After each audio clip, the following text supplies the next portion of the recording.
mga kasong ihahain laban kay dating Senate President Cheese Escudero at dating Speaker Martin Romualdez nasa preliminary stage. Ayon kay Assistant Ombudsman Miko Clavano, idetalye mong balitang yan, RH5. Val Gonzalez. Val! Mr. nasa estado na ng preliminary investigation ang mga kaso laban kina Senador Cheese Escudero at dating House Speaker Martin Romualdez na may kinalaman pa rin sa manumalyang flood control projects ng pamahalaan. Ito ang inanunsyo ngayon ni Assistant Ombudsman Miko Clavano.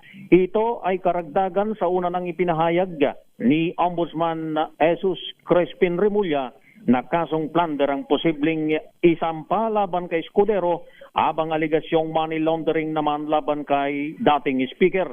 Sabi ni Clavano, nasa fact-finding stage na rin ang kasong plunder ni Romualdez.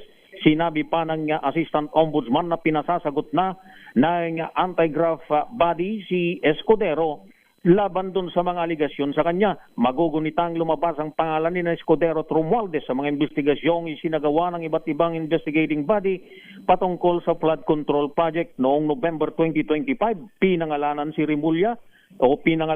Remulla sina Escudero at Romualdez na maring may pananagutan sa manumalyang flood control projects at parehong pinamunuan ni Escudero at Romualdez ang dalawang kapulungan ng Kongreso noong 19th Congress at maikling panahon nitong 20th Congress.